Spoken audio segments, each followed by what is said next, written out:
ไปเมียนท้องเมียนยังสะอ่อนอันนั้นเราจะไปคลายเครื่องโตเราพี่น้องคลายได้บ่คลายได้คลายไปเนี่ยพี่น้องเลยใครก็อยู่ซื่อๆแต่ว่าก่อนจะไปคลายเครื่องก็สิมีแนวเว้าแนวว่า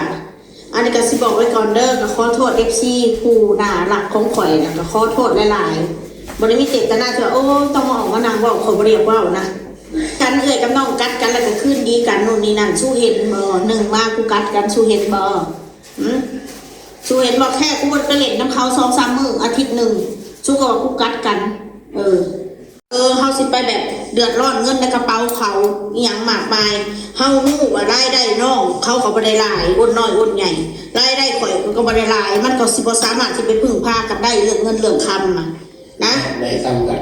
แต่ว่าอาศัยรถขี่ล้างขี่เขาก็เติมน้ำมันก็คือสมมุติเป็นนางดอกไม้อาศัยยืมในเดือนรถชูเดอร์ไปรถน้องยืมรถกันมอเตอร์ไซค์นะบ่เป็นรถใหญ่นะถ้ารถใหญ่ว่าไปอย่างถ้ารถยนต์นะว่าไปอย่างเอารถเขาแล้วก็คือเขาข่อยไปอยู่เพื่อนเขาในทำตัวเหมือนบ้านตัวเองเอาเสียผู้ค้านไปซะบ่คะแนนอยากเหตุความเดือดร้อนให้เขาก็จบคนเฮาเพราะว่าอ้นน้อยอ้นใหญ่เขาโอเคนิสัยเขาโอเคอยู่ที่เป็นพี่สั่งอาศัยกันแล้วเลยน้องกันเวลาคนนี้ขอจะอาศัยกันแล้วกันที่ว่าถ้ามันทวงบุญคุณนะบอกมันไปเลยนะว่ากินขี้ออกแล้วเดี๋ยวกูสิให้มันตอบมึงอยู่ขี้ชับตักกูได้บุญคุณกูได้ไหนกูกับโบหูจักคือกันเลยเห็ด YouTube แต่กินยาวจะเท่ากูมือนี่กันกูก็บอกว่าบุญคุณกูว่าเปรียบเทียบว่าได้มีอาชีพ YouTube ทำจนถึงปัจจุบันนี้กับบ่แม่นของบ่อ้ายบ่ว่าช่องได้ก็ตามอ้ายพาเฮ็ดมันบ่ได้แม่นการเป็นการทวงบุญคุณยกตัวอย่างมันแค่ยกตัวอย่างมันบ่แม่นว่ากูพามึงเฮ็ดได้ซะ YouTube แต่สำได้เงินได้คำเด้เฮาก็บ่ได้เว้าในถึงขนาดนั้นเฮาก็บอกจ้ะน้องเฮาเฮ็ดเฮาก็ได้มีอยากมีกินได้อยู่เฮือนอยู่ซ่านบ่ได้ไปรับจ้างคนอื่นเขาถึงสิได้หน่อยก็สร้างมันก็มีรายได้ทุกวันย้ายมาผมเป็นคนนำทางมันบ่แม่นว่าการทวงบุญคุณคนเฮาสิบ่ให้เว้ายังเลยบ่สิบ่ให้เว้ายังเลยบ่คนเฮาน่ะต้องกันก็ช่วยเหลือซึ่งกันและกันนั่นแหละคือกันอ้นใหญ่เอาผัวแต่งงานกันน่ะเอาข่อยก็ซอยคือข่อยเฮ็ดเฮือนเฮ็ดซ่านน้องก็โอนซอยให้กันยืมเงินก่อนเงินแสนข่อยให้มันยืมข่อยก็ให้ยืมข่อยยืมมันข่อยก็ยืมเงินแสนตอนนั้นเฮ็ดเฮือนข่อยก็ซอย60,000 70,000 บาทก็ยืมก็คือคืนบัดแล้วข่อยก็ยืมมันข่อยก็คือคืนบัดแล้วยืมก็คือยืมถ้าเงินลักเงินหมื่นเงินแสนก็ต้องยืมแต่เงินพันเงิน500บางเทื่อข่อยก็ถ้าคนนี้ข่อยก็ให้ลูกให้หลานบ่มีแล้วก็แล้วไปข่อยแค่ต้องการเวลากูบ่มีโดซูเดอร์เวลากูตกทุกข์ได้ยากเวลากูมาอยู่ลาวกูก็อยากได้ความอบอุ่นจากพี่จากน้องแค่นั้นเองกับกูเพียงแต่ว่าเขามีเงินมีซานเขามีหมองอยู่อาศัยกูก็มีคือกันกูก็เศร้าไว้อยู่กูก็บ่แม่นว่ามีหมองหัวนอนปลายตีนเลยมองอยู่มองเศร้ากูก็เศร้าจกเจือไว้อยู่นะสิบอกไว้ให้ว่าเพื่อนคนเว้าอยากคลายเสียงกระด้างแบบนี้มันจะได้ว่าซั่นๆแต่กระจิตใจกูบ่ได้ไปโหดเหี้ยมเขาเสียไปหาขาคนหรือว่าสิไปทำร้ายสิไปทำร้ายคนสิไปจองล่างจองผ่านคนปานนั้นก็บ่เวลาเครียดก็เครียดอยู่เวลาดีก็ดีไปซะลืมไปซะสิดีหรือสิสัวกับน้องเจ้าของข่อยก็สิดีหรือสิสัวกับเขาสิว่าได้ซะก็ขี่เจ้าก็ขี่น้ำกันวนเพศก็สอบน้ำกันแปลงน้ำกันเฮาได้ยินน้องเว้าเฮาก็ดีใจพี่น้องคนอื่นสิเว้าหยังก็สร้างเด้อแต่เฮาก็ฮักเจ้าก็ม้วนเฮาแพงเจ้าข่อยก็ฮักมันอ้นน้อยอ้นใหญ่นะน้องนะบ่แม่นคนบ่แพงได้เขาก็อาศัยนี่อ้นน้อยอ้นใหญ่แล้วก็แม่น้อยที่ว่าอาศัยคู่มือนี่บ่ได้อาศัยความว่าอาศัยหรือบ่ได้อาศัยเงินเขาใดข่อยกินของเจ้ากินของข่อยบัดกูซื้อขนมได้ซะกูซื้อขนมให้ลูกกูได้ซะ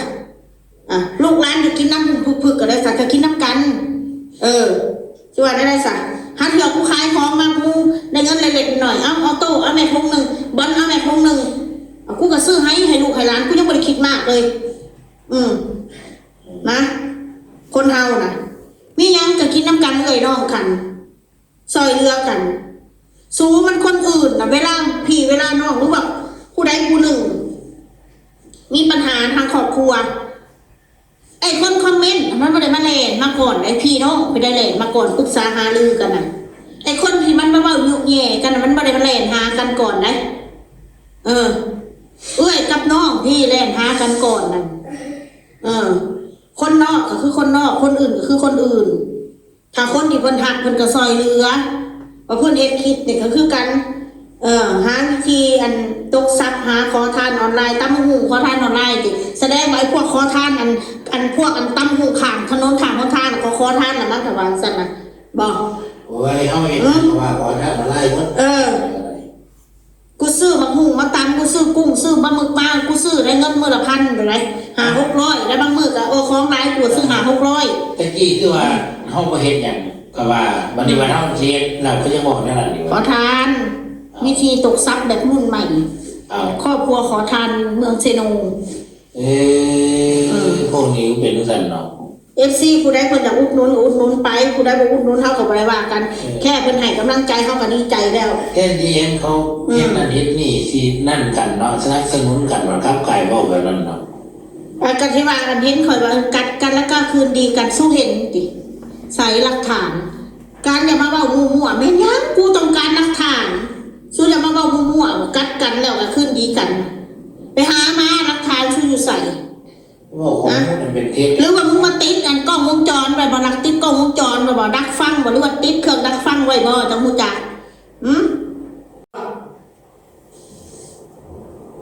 อยู่นำกันมันก็ผิดกันเป็นปกติเอ้ยน้อง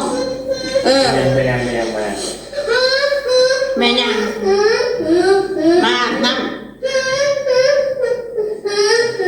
นั่นเขาวิริถึงเหมือนเขาสาดแบบนะกันแทนกันนะมีกันแค่นี้อย่าบอกอยู่ล่างแต่กูก็อยู่แค่บ่กี่เดือนนี่บ่เท่าไรนี่เปิดเทอมแต่กูก็พาลูกกูกลับไทยแล้วกูพาลูกไปเรียนหนังสือแล้ว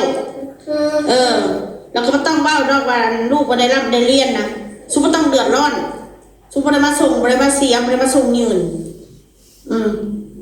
นะกูสิได้เรียนหรือไม่เรียนก็เรื่องของกูสุบ่มีสิทธิ์